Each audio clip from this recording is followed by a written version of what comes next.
Selamat siang, kami dari kelompok 5 akan mempresentasikan mengenai pengukuran analisis regresi dan pemodelan spasial dalam studi kandungan B3 lingkungan. Judul ini dirancang untuk menyoroti pendekatan teknis kami, yaitu analisis regresi untuk mengukur hubungan kuantitatif antar variabel dan pemodelan spasial untuk identifikasi pola sebaran geografis B3. Dengan anggota kelompok sebagai berikut, dan saya sendiri yaitu Adila Nurfadilah Ramadhani dengan NIM 1012451.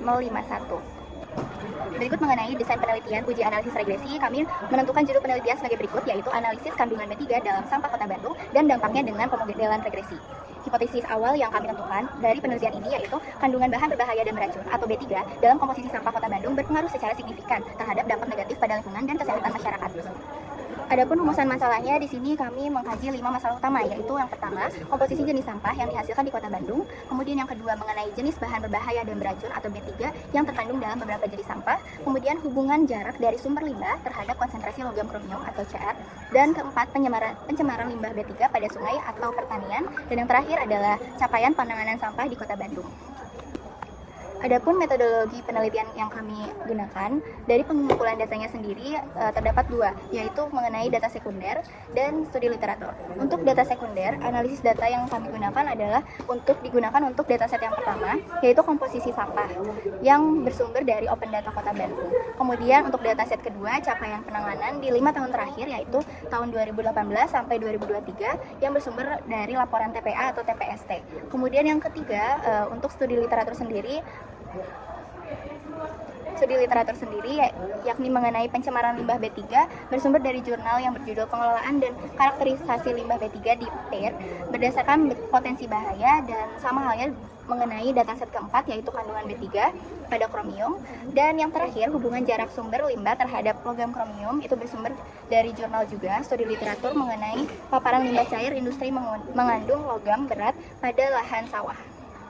Dan saya, Naura Amalia dengan NIM 1052463 akan menjelaskan tentang produksi limbah B3 dari tahun 2018 hingga 2023. Dari 2018 sampai 2020, produksinya stabil tinggi, yaitu di atas 120 meter kubik per hari, karena aktivitas industri berjalan normal. Namun, pada 2021 dan 2022, terjadi penurunan drastis, bahkan turun hingga sekitar 29 meter kubik per hari. Ini akibat pandemi COVID-19, di mana banyak aktivitas dihentikan atau dibatasi. Pada tahun 2023, menunjukkan kenaikan cukup signifikan, yang menandakan mulai pulihnya aktivitas ekonomi dan industri pasca pandemi. Jadi, tren ini sangat dipengaruhi oleh situasi pandemi dan pemulihannya. Saya Nela Rahman dengan NIM 1012487 akan menjelaskan mengenai data 2, yaitu kandungan B3 dalam sampah. Pengelompokan kandungan B3 dalam sampah dibagi berdasarkan karakteristiknya dan juga sifat fisik dan kimia. Berdasarkan sifat fisik dan kimia, kandungan B3 dalam sampah terbagi berdasarkan sampah cair organik dan anorganik, dan juga sampah padatan organik dan anorganik. Untuk persentase atau jumlahnya dapat dilihat pada grafik berikut.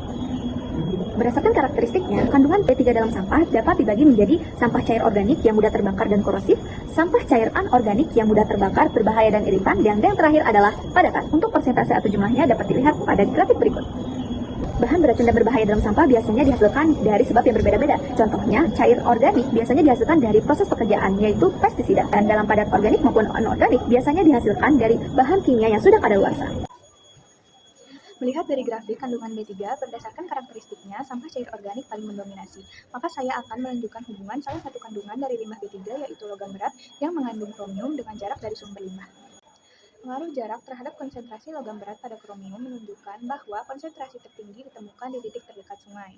Logam berat seperti kromium lebih mudah terabsorpsi oleh partikel di dekat sumber, sehingga konsentrasinya turun dengan jarak. Dampak negatif dari meningkatnya jenis logam berat yaitu kromium yang terserap di air atau tanah, yaitu yang pertama ada karsinogenik dan juga dermatitis. Rute paparannya bisa dari inhalasi debu tanah tercemar atau konsumsi beras yang menyerap kromium. Saya Ahmad Aidul Yakin dengan NIM 1032445 akan menjelaskan tentang data keempat, yaitu kuantitas limbah B3 yang dikelola terhadap indeks kualitas air. Yang pertama ada sektor pertambangan, energi dan mineral, serta sektor prasarana dan jasa. Keduanya menunjukkan korelasi yang positif dengan tingkat korelasi untuk sektor PEM itu 42,2%, serta untuk sektor prasarana dan jasa 81,3%. Artinya kebijakan pengelolaan yang dilakukan sudah cukup efektif dan memerlukan sedikit evaluasi saja. Lalu untuk selanjutnya ada sektor manufaktur dan sektor agroindustri. Keduanya menunjukkan korelasi yang negatif dengan tingkat korelasi yang kecil, yaitu 7,7% dan 12,8%. Artinya meskipun pengelolaannya tidak terlalu berpengaruh terhadap indeks kualitas air, tetap ada perlu sedikit evaluasi kebijakan agar keberjalanannya bisa efektif selayaknya sektor PEM dan sektor prasarana dan jasa. Penanganan sampah di Kota Bandung cenderung stagnan dan juga tidak mengalami peningkatan yang signifikan dalam beberapa tahun terakhir. Hal ini tercermin dari tren regresi yang nyaris datar dan juga koefisien determinasi R kuadrat yang sangat kecil. Namun, pada tahun 2024 justru mencatat penurunan yang signifikan yang kemungkinan dapat diakibatkan karena menurunnya volume sampah ataupun dapat diakibatkan juga karena menurunnya penanganan sampah di Kota Bandung sendiri. Nah, seperti begitu, ini tetap menunjukkan perlunya evaluasi dan juga penguatan strategi pengelolaan sampah agar dapat lebih efektif dan juga berkelanjutan ke depannya. Berdasarkan data yang telah didapatkan, dapat disimpulkan bahwa produksi limbah B3 mengalami fluktuasi yang didominasi oleh limbah cair organik. Selain itu, konsentrasi logam berat seperti kromium itu sangat tinggi di lokasi berlimbah, yang menandakan adanya risiko pencemaran lokal.